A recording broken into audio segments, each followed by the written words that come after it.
Are you experiencing back pain that you can't get rid of? Getting migraines, vertigo, having trouble sleeping, and/or brain fog? Do you feel like your medical doctor doesn't understand your condition?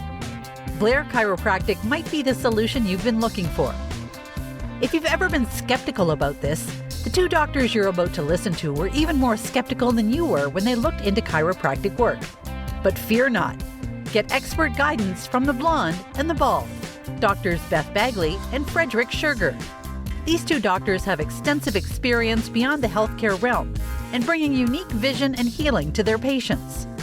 What do you have when you get a biological analyst and an engineer together? Find out right here on another episode of The Blonde and the Bald. Welcome your hosts, Doctors Bagley and Schurger.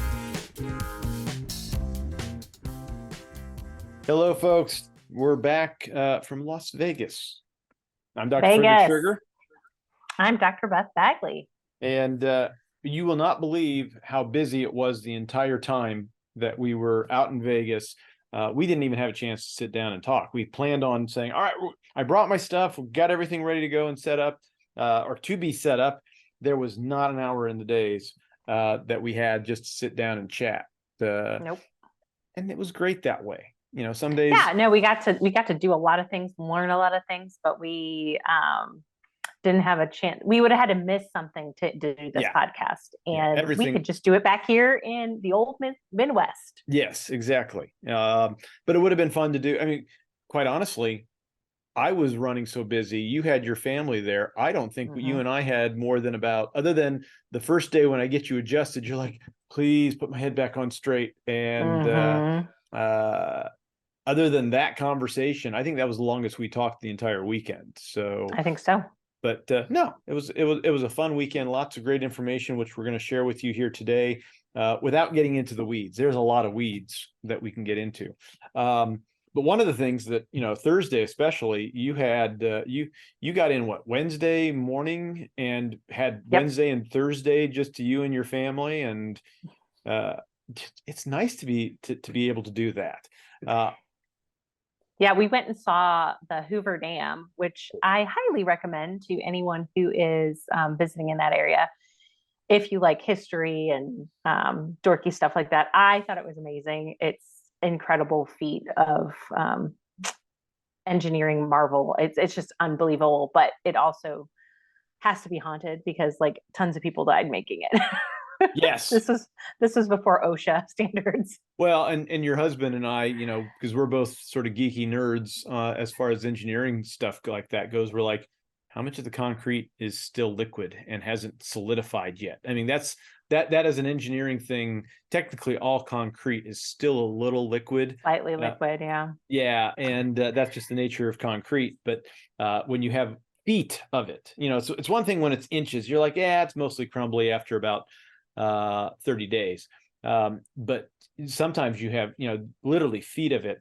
And again, how many skeletons are literally trapped because somebody tripped? I wonder, because there has to at least be one. Oh, I wouldn't be surprised that there's more than one. I mean, you got to remember, it's also Vegas, and it was built how many years ago? What was the dates? It was built during the Great Depression, right? So it was before Vegas was Vegas. It allows Vegas to be Vegas. Sure, but bootlegging was a thing back then, and the mobs and the mafia would have said, we don't like you. We're just gonna we'll throw you in the Hoover Dam. Yeah, exactly. It was anyway. We took the extra special tour where we got to go through like tunnels and things like that, and it was claustrophobic, but super cool. Very and neat. Again, highly recommended. It's unbelievable that we were able to do such amazing things in this country before computers. Like this was all engineers doing things by hand calculations. Oh, yeah. And according to them, it's so over the top engineered that it should last 5,000 years. Well, that's good. So I think it's going to be good. Because there is a dam in China that they're saying that is not doing well. That is not doing well, and it's not even 20 years old. So that was not over-engineered. No, that was not. But while you were having fun, I got in Thursday morning. I think I was up for, well, I started at 1 a.m. Central time, and I didn't end till about 9:30 or even 10 p.m. East Coast or West Coast time. So, but I spent my time getting in board meetings and testing people for proficiency. There was instructor testing as well, but I wasn't involved with that one directly. And, before Well, we started, real quick, let's talk about somebody who doesn't have any idea about I was the going to Blair get to that. technique. What's Yeah. proficiency? What does that mean? So we have 2 levels. Well, It's 2 levels. There's a student and then 1 and 2. Well, yeah. You're So correct. we had 3 levels of testing this year. So the student testing was all done before conference. And then at the conference, we have our level 1 testing, which was our old proficiency, which is what I have. I tested for all of it. But then the second level is a little bit more advanced, a few more films. And then the last level of technique proficiency is instructor.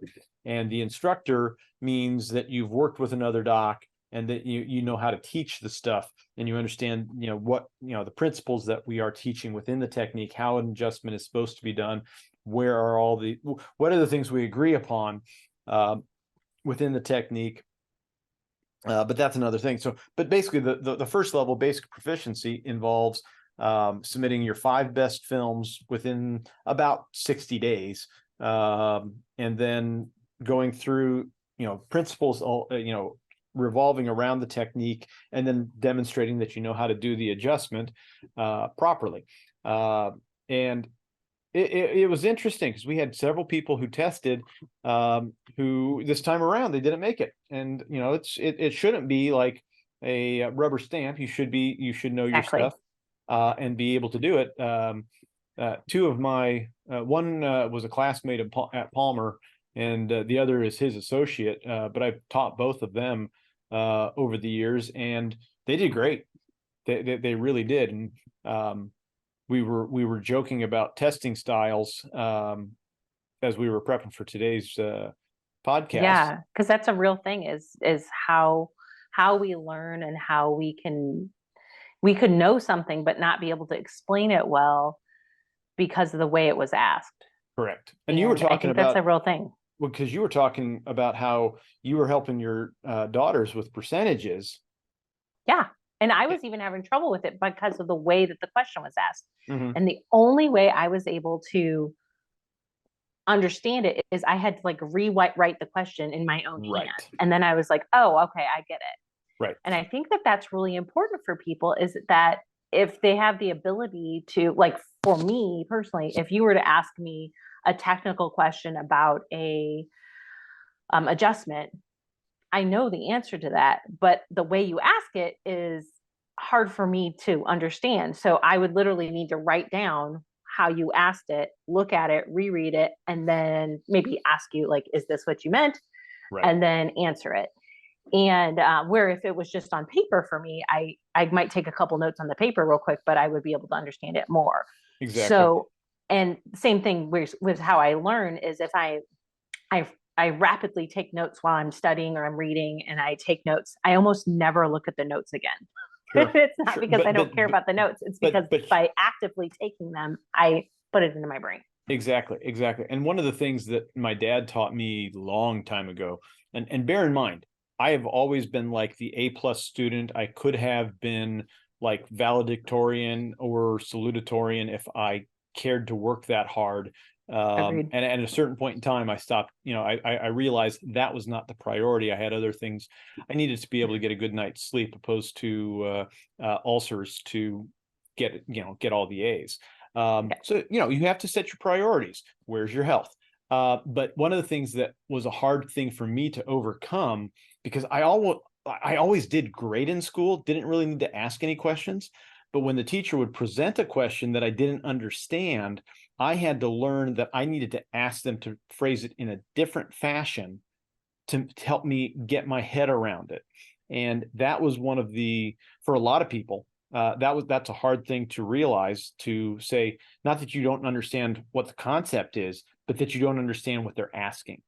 And one of my biggest pet peeves in the world today is a lot of teachers aren't smart enough to be able to do that. Or they're just going through the motions and just reading off a piece of paper when they truly, whether they don't care or don't know, is that they how to rephrase something they kind of can't. Right. Not all teachers are like that, obviously. The good, there's fabulous teachers that can do that. But it is. Unfortunately, that is a skill that you have to, as a teacher, as an instructor, as I've had to learn. How do you rephrase it so that people can understand it simpler? In fact, I got complimented twice from two different people, basically saying, "I love your teaching style," because I was teaching one of the adjusting stations on Saturday morning, and a couple of the vendors who were listening and watching, and they saw me, and I'm sitting on the floor trying to help people out with by the way. Of course I'm barefoot. I'm barefoot right now. It's going to be me too, but I'm in my house, not in the hotel in Vegas. I'm everywhere else. But I mean, you can't. It's hard to sit on the floor in those the shoes that I was wearing, even though they're barefoot shoes. They still don't sit right. And you got to get comfortable if you're going to be there for 4 hours, like I was. And that was. I really do appreciate all the instructors that were at each station. I got to go to each station, which was really fun. I loved how most of them know me, and they were like, "Hey, help with this," and I was able to help with that, even though I'm not officially an instructor. Yeah, and folks, this was my next comment. The reason that most of the instructors know Dr. Bagley is because Dr. Bagley is such a good adjuster. She should be proficient and have gone through the advanced testing and be an instructor. And this is going to be our needle that she's going to do it this year. I don't think I won't be able to be instructor this year. Like I'd have to go through like three different. It'd take 3 more years probably to become an instructor. No, it would take you 2, because what I'm going to do is rush you through we're going to get you through the first 2 phases, and I'm going to say she's already done the 3rd phase multiple times with me, and she can teach it as well as I can. So I'll just put you in front of Gordon. Yeah, I know.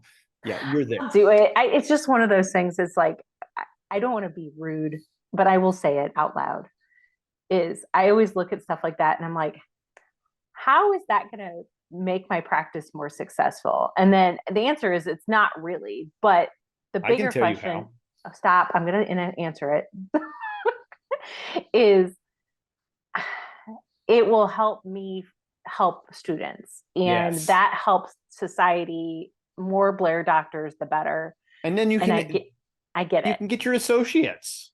I know. Well, you can train your own associates so that they're the best. I know you do. That's true. But I will. It's just a matter of when you get to the office on Monday morning after a big conference like that, and you're all like hyped up, and then 40 patients hit you in the face. Not literally. I hope not. Yeah. And it was an incredible day. We saw like 45 people in 4 hours. Except for you didn't do it on Monday. You did it on Tuesday. No, I did it on Monday. I got in on Monday morning, and I went straight to the office. Oh my. I knew you were coming in back on Monday. I didn't realize you were going straight into the office. I did. You're a little insane. I don't know if I could have done that. I would have waited till noon.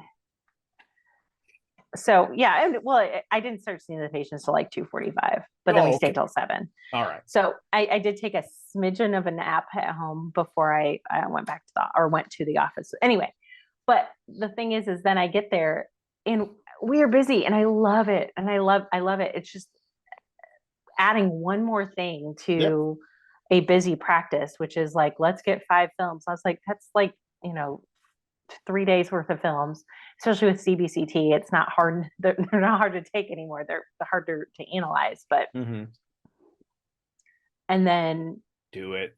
I know, it's just the act of doing it. And looking up exactly how I have to do. It's just, it gets overwhelming when you add one more thing. And especially, I'm not saying that men can do more, but women, we're in charge of our families more, our family's health. I homeschool. My twins that are 14, if I've never said that before on the podcast, I'm toting them around here or there. I have the time in the office, and then when I'm out of the office, it's my family time. So what that is I have to take time out of the family time to do stuff like that. Yeah. And I don't know how much I'm willing to do that currently. And that's where I get into trouble, is that I don't, and I think that that's okay. I'm not guilty about it. It's the opposite. I'm more guilty about when I take time away from the family to do something that I want to do. Yeah. And how much do I really want to do it? I do, but my kids will be in college before I know it, and I'll have lots more time. And they still like you. They still do. They're good girls. Yeah, they really are. They had fun in Vegas, though. They got to gallivant all over no doubt, the whole place. And the Green Valley Ranch is such a beautiful hotel. It really is. My only complaint was that the smoke was way too intense. It's so nasty. I can't believe that many people still smoke. And I know. The casino wasn't even that busy. I was like, this is really gross. People are, stop it, people. Yes. Yes. We have so much evidence that is just the worst thing in the world for you. Right. And it just proves to me that, people do what they want. They really and that's do. the thing. We get that with patients too. It's like, we oftentimes care so much more about their health than they do. And it's so frustrating. Right. But, and actually that's probably a good transition over to talking about some of the stuff we learned from Dr. Dan Murphy. Oh my gosh, that stuff on fibrosis, it's incredible. I can't wait to talk about that. Yeah. And so there is so much deep level stuff we can go into with just what Dr. Murphy says. And we've done, some of the stuff in the past where we hit the high points of what he goes into, but his presentations are just chock full of things. And I think I didn't bring my notes into the office here today, but one of the things he said right off the bat is the end of inflammation is fibrosis. The end result of inflammation, when it stops, is fibrosis and fibrotic tissue.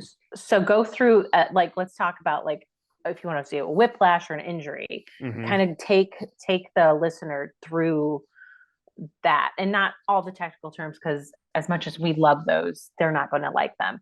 Exactly. So I'm looking for one more thing, because I can't remember if he put that in. I know, I'm looking through his day stuff one right now. or day two, or he had he had a pre thing and then he had a post thing, and I don't see it here in the. I see UC neurology and traumatology.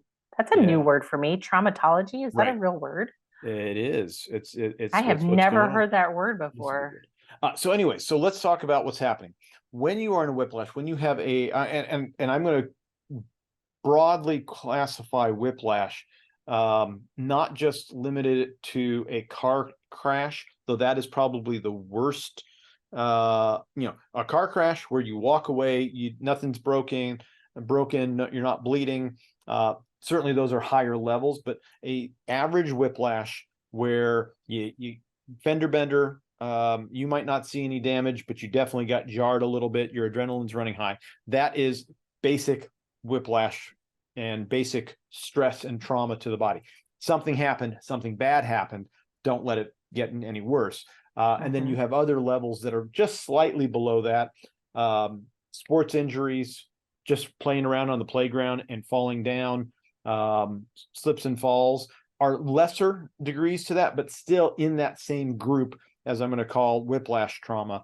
And one of the things that happens is when you do have that fall, certain ligaments that are weaker than others are going to be able to tear just a little bit, maybe not completely, but enough that it causes some trauma. And there's a couple of different effects that happen with that. Certainly the inflammation cascade comes in, and within 48 hours, that cascade could be potentially, damage that is done, that it has replaced the strongest collagen fibers in your spine, the proper connective tissue, with some of the weakest collagen fibers in your spine. If you decide that you're going to cut your thumb instead of slicing bacon, there's some nasty, there's some stuff breaking down right there. That may leave a little bit of a scar tissue. That is exactly that kind of fibrotic change That's a good point. at a visible level. Exactly. So I want people to start visualizing exactly what Dr. Schurger is saying, is that on the inside of our body, like when we have a scar, like I'm looking at a scar in my arm right now from a burn, right? But when we have an injury like a whiplash or a twisted ankle, Mm-hmm. the collagen fibers of the connective tissue, which is like the ligaments and the tendons, were all nice and juicy and wonderful. And now they've become a scar tissue, something like that, because they're being replaced with different types of collagen.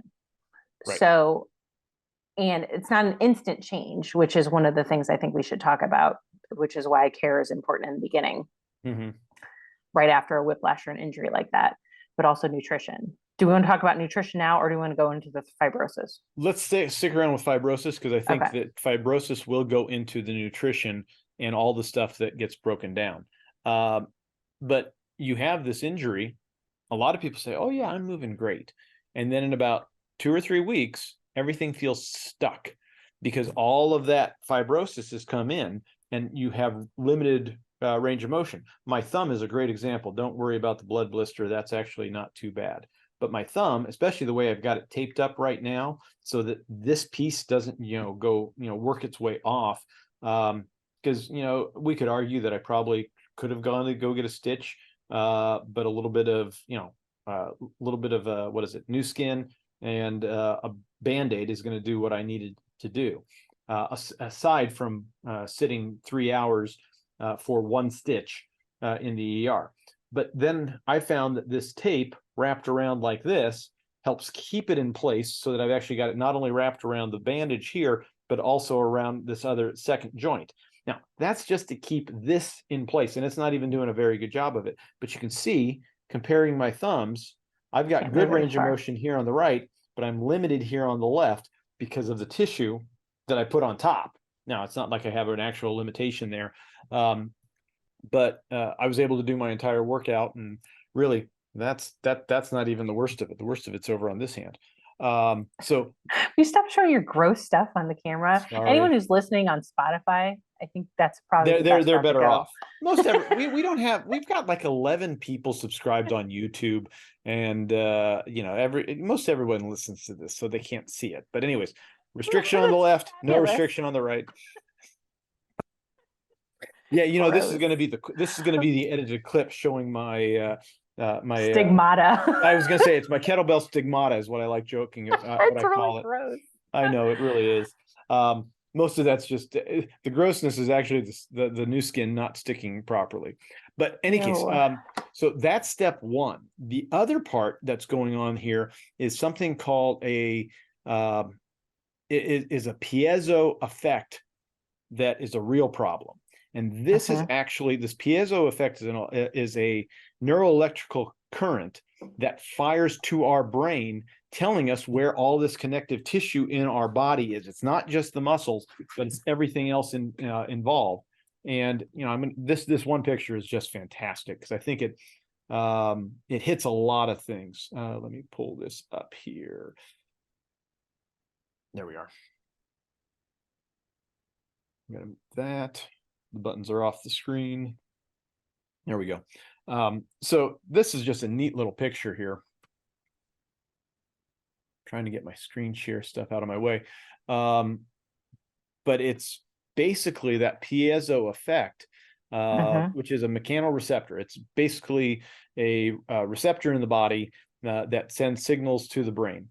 And it gets affected negatively when you have a fibrotic stress, and you start having other things coming in. So they're in the membrane of the chondrocyte. So chondrocyte is basically, chondro is connective tissue, cyte is growing tissue. And one of the things, when it's been overloaded, it causes that piezo-1 receptor to allow too much calcium into the system. When we get too much calcium coming into any of the cells, that can lead to cell death. That is a problem, right? Because these are happy cells.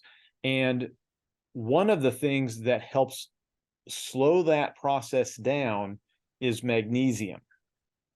And the other side of this is the excessive calcium inhibits glutathione, which increases oxidative stress. So that leads to osteoarthritis. So again, glutathione is the other side of this. We've talked about glutathione in conjunction with NAC in the past as a supplement.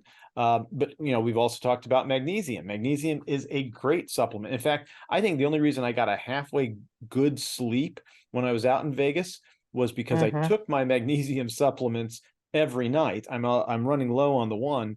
But that has been a game changer, because I'm taking actually a little bit more. I'm taking some magnesium 3 and 8, and I'm taking my other magnesium at night. So I'm getting better sleep. Magnesium, I definitely recommend people taking magnesium in the evening. I mean, you can take it during the day too, but Sure. It does help improve sleep outcomes. But the magnesium, and also helps you poop sometimes. Different magnesium. I know. But magnesium actually blocks the channel that allows all of that stuff to fire through. If the calcium fires through too rapidly, cell dies. Magnesium blocks that channel so that you actually have less problems with that. So this is why we need more magnesium, but we have two problems. One, it's all bound up in the soil by Roundup, and which is actually called glyphosate. Well, that's one of the two problems, and then the glyphosate gets on our food, and now it's everywhere in our body. I think we'll hold off on going back, getting deeper in glyphosate and collagen here for just a few minutes. One thing I did remember Dr. Murphy talking about was, and it's the first time I've ever I've heard people kind of hit on this, but he was real big on it, talking about how calcium is not actually that great for us. No. We need some, but we don't need a lot. Well, and what's interesting, calcium is so tightly regulated that it's like nanomoles of calcium. I mean, you have millimoles, which is 1,000th, and you have micro, which is 1,000,000th, and then nano is 1,000,000,000th, right? Is that right? Yes. So it is super, super controlled by your body. And here's the great thing. You need a little bit, but you don't need to supplement with it unless you are already osteoporotic. And even then you got to be careful, because you're better off finding all of the cofactors to make your bones stronger, but calcium by itself is not the answer. I agree. Our body is made, or our skeleton is made of calcium. That is a bank of stored calcium that we use, day in, day out, and we replace it, and we put it, we take it out as we need it. So osteoporosis, and then I was going for something else, but osteoporosis is the end result of you robbing the body for too much calcium because other factors aren't working the way they're supposed to, putting calcium back down. So what you're saying, and I think what Dan also would agree with, was that calcium isn't what someone needs if they're I mean, like, you need calcium, right, but that's not the deficiency. The deficiency, it might be vitamin D or magnesium or and definitely magnesium. Other cofactors. And magnesium is very high. I would say for most people who are trying to, and I did this for my aunt, we gave her a very simple calcium supplement, gentle, easily absorbed, and a lot of them aren't. A lot of them are junk. They're not a whole lot better than a piece of chalk. But the big thing that I emphasized with her was vitamin D and other cofactors. And that got her, not only did it get her vitamin D level up above 50, and this was right before COVID, so added bonus for her, but it also got her density up so that she was doing better. So any case, so that those were the big things right there. On that, anything else that you remember from that part of the talk? Well, going into the final part of like the inflammation, the cascade of the calcium coming in, where does the fibrosis come, and what does fibrosis mean? So fibrosis is going to be anything that's going to cause stuff to break down and instead of having nice, smooth tissue that interlaces the way it's supposed to, fibrotic tissue is going to lay down any which way. So it's the difference between taking a look at a piece of wood that is just all the grain is where it's supposed to be. Yeah, there's a few knots in there periodically, and that actually adds strength, opposed to that particle board that, a lot of, it's a cheaper piece, but it's all sorts of pieces. It's all the scrap pieces, and they've laid them over each other and glued them together. It's actually really strong, but it doesn't have the flexibility that a different kind of piece of board would have. So that ends up being, and it doesn't have the strength. It is strong the way they make it, but I think I would get more strength out of a 1/4 inch piece of wood that is just straight wood, opposed to what they, this particle board is called OSB, if I'm not mistaken. And if you've got a 1/4 inch piece of OSB, you can start bending it and it'll break more easily. It's better at higher. Yeah, it like splinters. And if you think about particle board, or a lot of them, it's layers of the boards put together, which is what they're trying to organize it. Right. And when there's disorganization in tissues, that's where the fibrosis comes in, and that's unhealthy tissue. Now, last thing I would say is, for the people listening, is if we can catch a patient in the inflammation stages rather than in the fibrotic stages, we can slow. I wouldn't say we can stop fibrosis, because I don't think you can. That's part of healing. But we can slow it down so that it will be more organized, and then the body will have more flexibility, less likelihood of re-injury and those kind of things. And that's where chiropractors, when we say, hey, you get in a car accident, go see your chiropractor. Yes. Your upper cervical chiropractor, please. Do it within the first 24 hours, and they'll give you the information you need. At least we would. I don't know about everyone else. Because that fibrosis within 48 hours has set in. I mean, it's that fast. The guy on Saturday night or Sunday night football or Thursday night football feels like that's every night through the weekend. But the guy who gets the bad hit on Sunday night for like a knee thing, and maybe tears a meniscus or tears an ACL or something like that, they might be out for the rest of the season, but they will still have several years of good underneath their contract that they still want to play.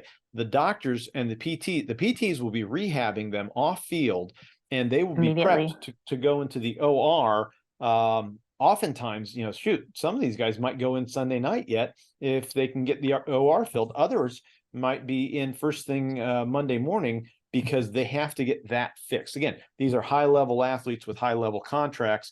They've got the money, and the deep pockets to make those things happen, to prevent that same level of fibrosis. We don't, as the average individuals, average Americans, but we can do simple things like, all right, I'm going to go see my chiropractor. We're going to get this fixed now, because that was a bad hit. That was a bad fall. I need to get on top of this right off the bat. Yeah. Last thing I'll hit on with the magnesium is, why did our ancestors not have to supplement with magnesium, and they still lived okay? I mean, obviously there was other problems. Yeah. The big thing is the magnesium in our food. Like if we go buy some broccoli, it's not going to have the magnesium that it did 50 years ago. Yeah. And it's because of the chemicals that have been leached into the soil, and now the soil holds on to the magnesium that is there. It's not like the magnesium disappeared. It's there, but the plants can't absorb it into them as well. Yeah. So it's one of those. It's just bound up. I think we just have to take it. And go ahead. Glyphosate is the chelating agent that binds up magnesium in the soil. They've been using it. Glyphosate is more commonly referred to as Roundup. It is a great weed killer. It does a bunch of things. It's a weed killer. It binds the magnesium in the soil. It is actually antimicrobial. Yay. except for if it's in your food, as a lot of it is, now it's killing your gut bacteria, which is a problem. It is neurodegenerative. Is it neurodegenerative or is it cancerous? Yes. It's probably both. I mean, there is a 127 page, shoot, I don't know if the article was 127 pages. I think Dan Murphy's review of this was 127 pages of this one article, basically going into all the problems with glyphosate, which has been, I believe it's been outlawed in Europe. Does that seem right? It is. Many European countries. I think the EU doesn't allow it in there anymore, and Yeah, lots of other countries too. exactly. So But you just spray it all over here in the United States because we yep. love it. It's fabulous. And then it's used as a desiccating Yes. agent Oh, for I wheat. think that out of anything, that's the biggest thing that makes me sick is Right. everyone's got gut issues because of this. So here's what I understand. Corn and soybeans do not get a second spray No. after, there might be a late spray, but they don't get a second spray after they've been harvested. Wheat, on the other hand, because wheat can mold pretty easily, I guess. They want it to die fast. They want to get it dried out as fast as possible so that then you can turn it into flour and everything else. Well, what they found out was if you spray glyphosate on it, it dries it out as well. But the problem is now, at least when you're doing it earlier in the season, the glyphosate is washed off the crops. It goes into the soil. The crop is generally clean. So you have less of it getting into the food supply, as it oftentimes does. But with wheat, it doesn't get washed off. So now it gets ground into a powder, which means it might as well just be part of the product. And now most of the flours that we're going to come in contact to are probably high in glyphosate. And if you want to do a deep dive and say, how much glyphosate is in every man, woman, and child in the country, don't, because it'll just depress you. It's bad. And even those of us who don't eat it still have problems. It's still, it could be in the water you drink at the restaurant you're at, or the the quick thing you picked up that you don't normally eat. It is everywhere. And all I can say is we can't live in fear constantly. And I don't, but we try to mitigate as much as we can. We try to reduce the likelihood of having it in my body as much as I can with the organic foods, or and you're just going to get exposed. But there are things you can do to help mitigate exposure and help your body heal better. And one of those things, like we said, is magnesium is really good. But fish oils, I think, is one of the things that he was talking about too, with the inflammation cycles. Exactly. I was looking to see if I have any fish oils. The only downside to the amount of fish oils, when you start really digging into the research, people say, "Oh, I took fish oils and it really didn't help," because fish oils didn't take enough. Yeah, exactly. It's like, I just took this water, but my building was on fire, my house was on fire, and I threw this much water at the house. Water doesn't put out fires. You didn't throw enough at it. Folks, it takes an hour. I've heard it takes an hour or more to put out a fire on a electric vehicle. Tesla was the one in particular, but water will eventually put out fires, depending upon what other chemicals are going on. And that's actually probably a great idea to think about. If it takes, the average car fire maybe lasts 15 minutes, right? You burn off all the gas, any oil, lots of plastics and other stuff, but you can probably get it put out within about 15 minutes. Because of these lithium batteries, it can take upwards of an hour to 2 hours to put it out with constant water. So that's sort of scary. But the same thing, if we think about that, we are sort of like a car battery because of the energy that we create within our body. We have our mitochondria are power cells. We need something better, and we need more of it longer. And that's where larger doses of fish oils come in. So when we start talking fish oils,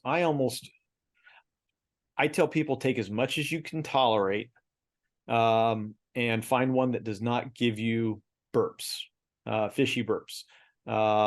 Which is why I like to take them at night, because yeah, if I'm a going lot to of people do burp, that. I'll burp overnight and I don't know about it. Yeah, hopefully, or it keeps you up all night long, which is a different problem. Well, then that's a digestion issue. Yeah, but I like to take I do also, people take them frozen too sometimes. Yes, frozen seems to help as well. I like the Protocol for Life brand. I remember when I first tried their stuff, because I was sort of suspect about now, and they offered a bunch at this one seminar I went to. I took probably 5 or 6 in a sitting. One fishy burp, it wasn't bad, and that was it. And I found that to be, very pleasant. That was about a 3-gram dose. A lot of the stuff that we're going through and we're looking at suggest anywhere from 5 to 10 grams when we're really dealing with inflammation, chronic inflammation. But that also means that these people who, if they need to take a lot of fish oil, if you have chronic inflammation, you also need to reduce these things called omega-6s. Yes. And that is the seed oils, that is the fried food, that is the canolas, the soybeans, the those are the big ones. Oil? No, grapeseed oil is not. Grapeseed oil's sort of it's in between. It might be better, but it still has a high omega-6 content. Yeah. So I mean, if you're going to do an oil, if you want to really fry your foods, do it at home. Get some lard, get some beef tallow. Which is what McDonald's used to fry their fries in beef tallow. Exactly. And they were the best for a reason. And now they don't. And I think I've mentioned in the past, but apparently it is not uncommon for the trucks that are hauling McDonald's waste aprons, the aprons that they've been wearing all day, for those to spontaneously combust. So, oh my God. Yeah, that's the amount of oils and grease that get in the cotton tissues of their materials, and that stuff catches on fire. So yeah, it can, I've never heard that. I don't know if I believe it. I'm gonna have to fact check that. Yeah, feel free, but it's but apparently that does happen. But yeah, if you have lots of inflammation, take as much fish oils as you can tolerate. I highly recommend liquids, because yes, it's hard to take a shot glass full of fish oil, but that's the fastest way to do it. And if you do that, my secret is hold your nose before it even gets anywhere close to you, and then have a little bit of water to wash it down. Yeah. And try not to don't swish it around in your mouth. Actually, I take mine, then I take some L-carnitine liquid. All these are from now, and then I've got this Sambuca throat thing. They gave it to me for free, and I've been throwing it in the back of my throat for a lot of the smoky irritation that I've had over the past summer, certainly when we had all that extra fire. But I do that combination, and that seems to keep it at bay. I'm not going to say I don't have problems further on down the line, but again, take as much as you can tolerate. And then, if you're taking too much, you can back off, back a little bit off to figure out what. So there's not really a chance of someone overdosing on fish oil. If you're taking multiple full shot glasses at 3 tablespoons, I mean, you could hurt yourself. But I don't know anyone who's going to do that. If you hurt yourself, it would mostly be like you're sitting on the toilet. Yeah, it's not like it's going to run right through you. Hospital. Yeah, it's going to be gross. No. That'd be a good way to it might be gross. Out. It might be gross because you might not make it to the toilet fast enough. But that's the only problems with oils is oils have, if you do not have good ability to digest oils, they will run right through you. So, and that's a good question. If someone has had a gallbladder removed, do they need to be careful with that? I would definitely say yes. Gallbladders definitely help get your you still are producing bile through your liver, but you were probably producing abnormal bile, or you had other stuff that was in there that was a problem that caused the gallbladder to create stones and everything else. So I would definitely look at things that will help produce bile better, because you don't have a store of bile. And one of the things that I would look to are beets and what is it? Oh, they're collard greens, I think. Collard greens wouldn't be bad, but beets and collard greens on a regular basis. And a good baked beet is really tasty. So, Good to know. Yeah, I just bake them like a baked potato. Other things to avoid.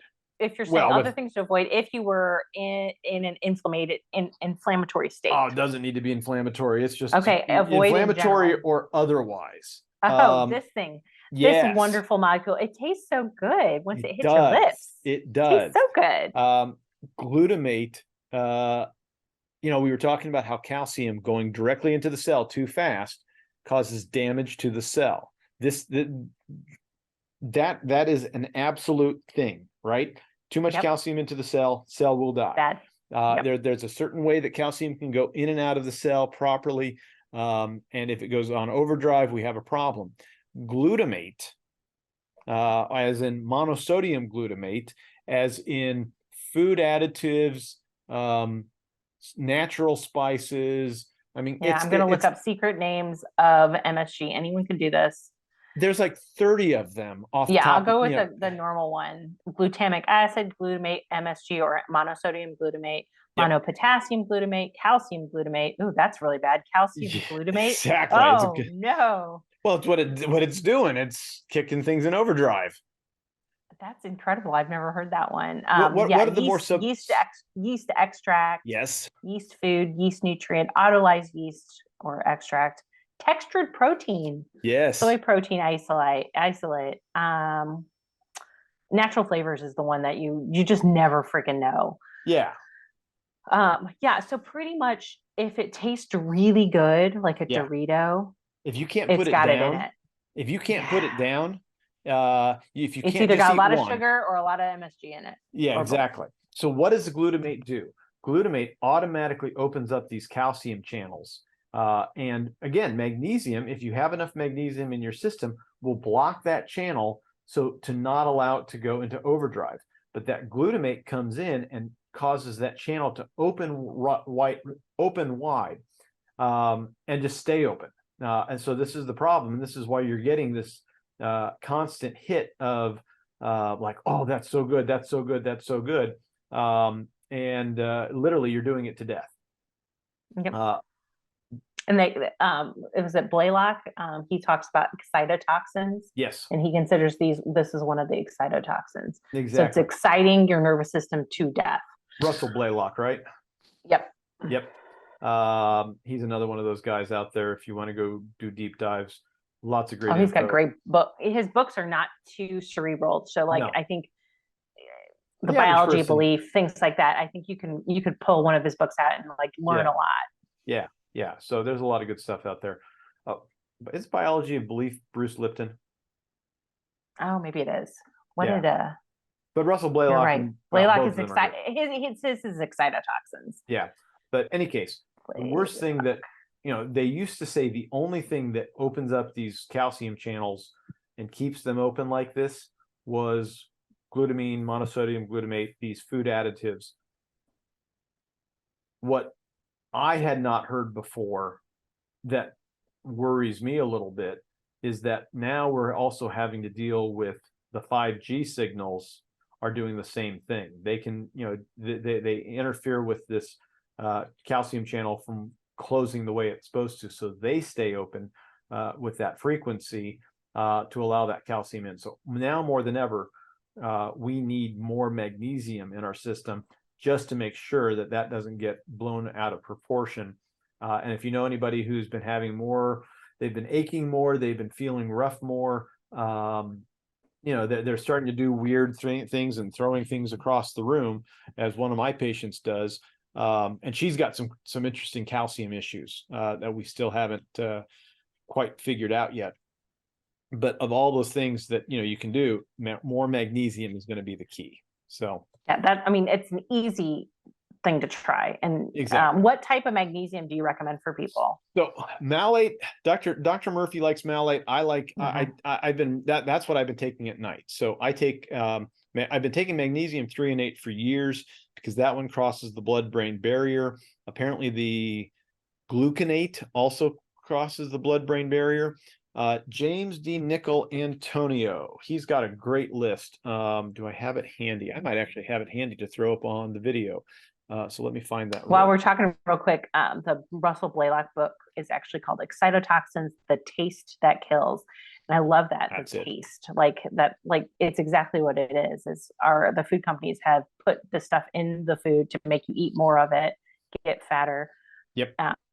Get more money, and then it actually is hurting your brain. So stop it. Yeah, exactly. Well, and that's why a lot of people are like, I'm eating keto, or I'm eating low carb, or I'm eating, whatever, paleo. Right. How much of that is, I mean, obviously those are healthy ways to eat, but how much of that is now they're not eating processed foods? Like anyone, if you just said, I'm not eating processed foods, like you will feel better. Well, and I saw somebody, I was having a conversation with a patient who just watched the new movie on Netflix about the blue zones. Now, I've actually, been following this stuff for about 5 or 6 years. And I'm like, hey, the blue zones sound great. It's on Netflix. What? It's called the Blue Zones. What's Blue Zone? These are the places where people are living over 100. The problem is, the way they've defined the blue zones is, these people are just eating vegetarian diets. Everyone should get rid of meat. Well, I cursed. Sorry. Well, that's fine, because I don't disagree. The funny thing is when they've gone into these places, they're saying, "Oh, look at these people; they don't eat any meat." And the funny thing is, you got a place like Sardinia. I believe it's either Italy or Greece. There are 2 blue zones right next to each other.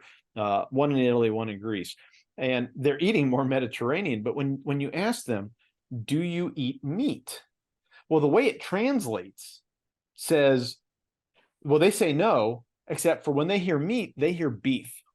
Yeah. Because these little communities, they cannot, they don't have a space for cows to graze, but they have lamb, they have pork, they have chicken, they have eggs. They are still eating animal protein at one level or another, but they've got better community. They're getting out and about.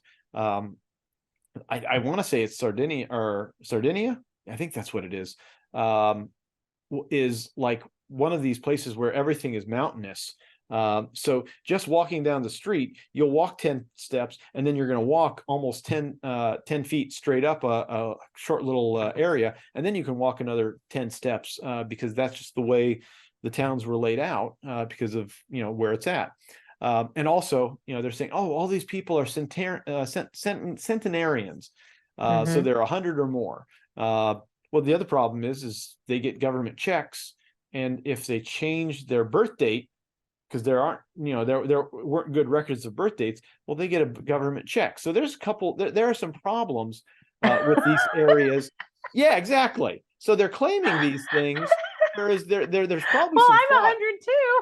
Yeah, exactly. There's fraud in the data. So, they're not actually as old as they're supposed to be. Another one was the big one in the States is the Seventh-day Adventists out in California.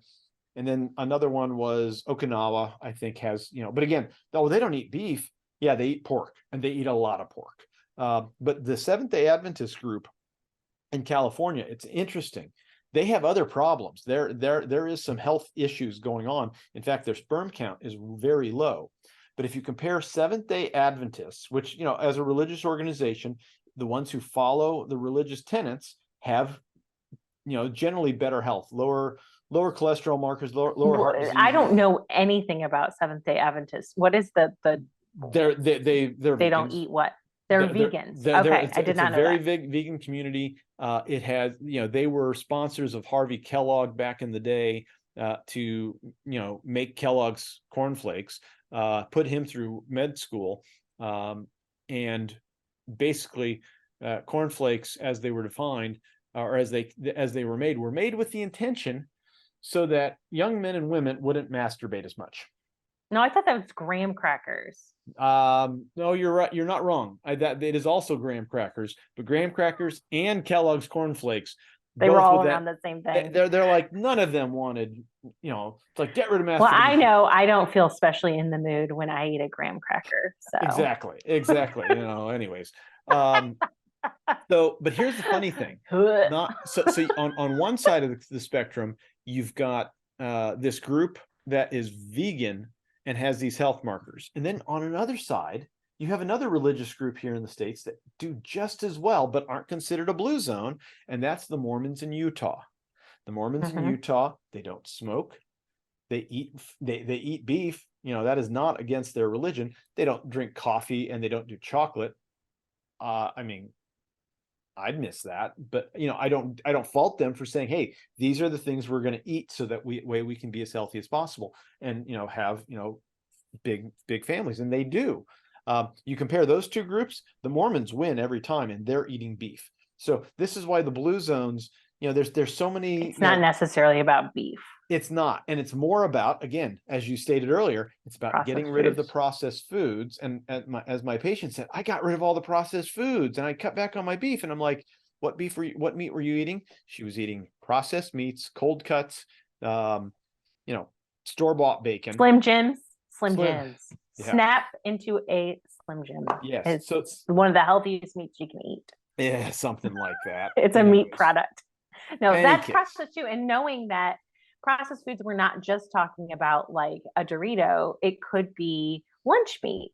It could be lunch now meat. there's forms of lunch meat that probably aren't as bad as others, but right. There's chemical additives in a lot of the meats that we consider like a Lunchable for your kids. It's the healthiest. No, it's not. That's not good. Or even just bacon that you buy at the store. First off, there's problems with the quality of the pig and the way that they've been manufacturing the pigs. And I use the word manufacturing intentionally, opposed to a farmer raising pigs. I remember I was off bacon for a while, and then we started making pizza with bacons on it. And I'm like, this is really good. So I started saying, I need better bacon. And I started buying from a farmer, local farmer that, did, nice raising practices, opposed to these big old industrial things. And it was life-changing. And I went from paying $3 a pound for bacon to paying $7 a pound for bacon. And it's worth it. It is absolutely, it tastes better.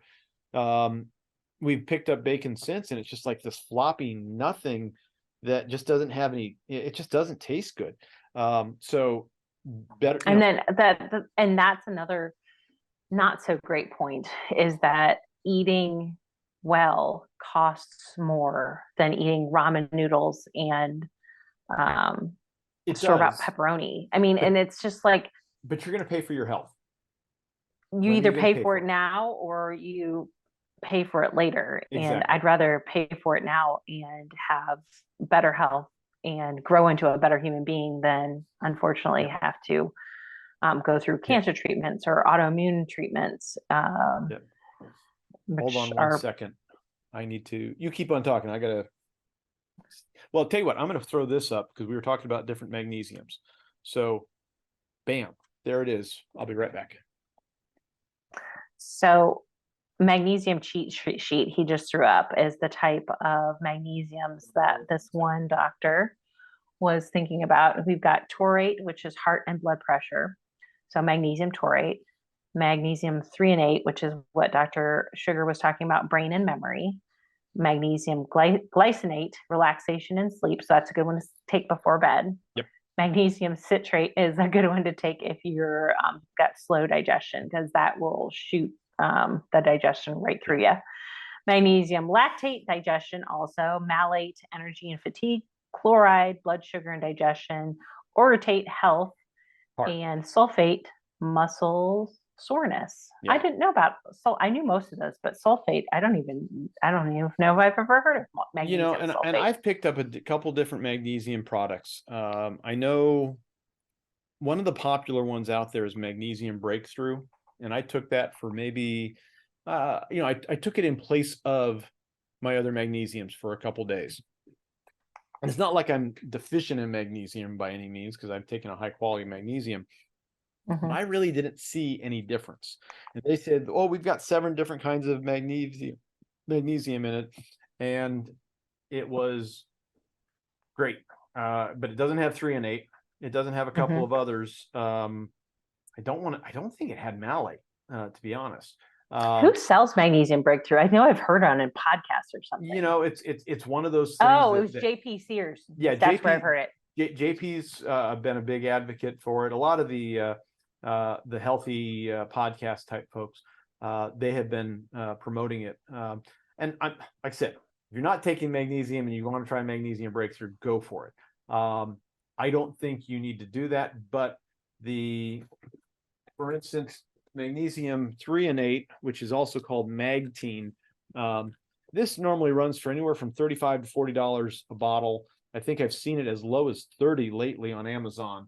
Don't buy your supplements on Amazon though. Gross. Yeah, you're cutting out the middleman, and you could be getting stuff that it depends on who. If you're buying it directly from the manufacturer through Amazon, that's one thing. Yeah, but if you're just like it's a Joe Schmo's Amazon store, nope. Just be careful what you're getting on Amazon. But if you're buying the major brands, you're generally going to be okay. Like I said, the more that I've used the Now brand and the Protocol for Life brand, which is Now's physician brand, the more I like it. It is just fantastic and good stuff. If you're not following James Dean Nickel Antonio, I know it's a long name. He's another great one to go check out. This is actually from his Instagram. So last little bits. Oh, let's hit this and then we should wrap up. I want to do one more thing. And go. He brought up a study that I hadn't heard about. Hold on, I'm about to sneeze, cough. Yep. In 2017, there was a randomized controlled study on back pain and opioids. And I think we should do maybe a whole podcast on that. So yes, let's plan to do that next week, because that could be a big part of it. Let's end on, as you do all your sneezing and choking off audio, and I do it on. Oh, come on. Aw. Work. I'm crying now. I coughed a lot in Las Vegas because it was so dry. And I know it's dry. It's a freaking desert. I know that. But like, wow, that was a big difference. My body craved so much more liquid. Everyone was having problems with it. And, I wish I'd grabbed some beeswax lip balm over at the Whole Foods there because my lips were chapped within a day. And I wasn't even, I didn't feel well enough to train either day. And I was planning on doing a big training. But this, we'll end on glyphosate here. And this is a big problem because it's not just destroying the environment by binding up magnesium. It is destroying our health in multiple different ways. And one of the ways that it's doing that is glyphosate, that glyco molecule that is part of the glyphosate chain. I don't know if I have it here. He's got some laser stuff here. No, he doesn't really get into it specifically in this slide set here, but glyphosate, when we get it in our system, it hits all of our tissue, and it is a close match for a molecule in our collagen matrix called glycine. And glycine is the most prominent amino acid. It's a non-essential amino acid that should probably be re-established or reclassified as a semi-essential amino acid. But glyphosate will replace glycine in the chain and cause bad collagen formation. So this may be leading to a lot of people's problems as far as being loose ligaments. There's a condition called Ehlers-Danlos syndrome that has been, it's in the past decade, it feels like that's the new fibromyalgia. Well, and the new one I've heard, which is they're considering an autoimmune disease, is mixed connective tissue disease. Have you heard this one? And I hesitate. I hadn't put this together until I listened to Dan's talk. And I'm like, now I want to do more research on that. Could it be toxic levels of Roundup in people? Oh, absolutely. So on the glyphosate issue, And this actually is something Dr. James D. Nicolantonio and Seam Land, SIIM Land, LAND, have put out a book talking about this. And I don't have it handy, but it's a collagen cure is the name of the book, or at least it's either collagen cure or collagen connection, talking about some of this. They don't get into the Ehlers-Danlos connective tissue issues there directly. But one of the things they point out, and again, this is why it is maybe a semi-essential amino acid. It's not essential because we can make 3 grams of it per day in our body. There are essential amino acids that we cannot make in our body on a daily basis. Glycine, though, because it actually requires, glycine being a key component of collagen, may actually be required in higher dosages, because one of the things they're suggesting is you need 10 grams of it a day, but we make 3. The rest you should be getting in your food. But some people, and people who have connective tissue problems, may need as much as 50 to 60 grams a day. So I'm figuring, you could buy a bag of glycine off Amazon. I know that's, some things I just grab quickly to try out. But it's interesting because glycine does 2 things. One, glycine, helps, get your connective tissue back in order, but it also lowers your insulin. Now, here's the real kicker. It is a 1-to-1 replacement for sugar. It is just that sweet. So if you've ever, for me, I love my beef ribs or my pork ribs, and you know how even without any sort of sauce on it, you sort of want to gnaw on that bone a little bit, how there's that sweetness to that connective tissue. That is glycine. That is what you are tasting in that meat. So, that's part of our brain saying, hey, this is something tasty. But again, it is part of our connective tissue. It's part of our collagen, and it helps reduce your insulin. It's a little bit more complicated than that, but it helps clean up your insulin. There's a whole book on it. There's a whole book. Okay, and that is called The Collagen Cure: The Forgotten Role of Glycine and Collagen in Optimum Health and Longevity. And it was by the doctors you said. Yep. So that is on Amazon. And I found, and just as a reference, if you say, hey, I'm going to try this glycine thing out, I'm going to order a bag. How much do I put in? I've been finding, I've done a tablespoon at one sitting in water, and I'm like, holy cow, this is sweet. But I also found, but I find for my coffee, to throw it in my coffee and just go with it, half tablespoon is plenty. It's not overpowering. A tablespoon is overpowering. Does it mix into cold beverages or just warm beverages? It mixes great. Okay. It mixes great. Collagen, protein, and, of course, glycine being a key component of collagen, mix really well in beverages, in water, any which way. So I just never have done glycine straight. I just do collagen in my tea every morning. I've only started doing it here in the past month, 2 months. So it's new. Like, this is going to come out in end of October. I started it in August. So it's relatively new to my diet protocol, but I like it. Yeah. And since we were saying this is coming out at the end of October, y'all don't eat all the sugar, because you're going to get sick, and then you'll have to come see us, because your body will go into all sorts of toxic overload symptoms, one of them being misalignment patterns. And take your vitamin D, because the sun's gone. Yep. This is the time of the year to find other sources of light. Some people will do extra light in the morning. I like a UVB tanning bed myself. So a lot of options. In fact, I should go after we wrap up today.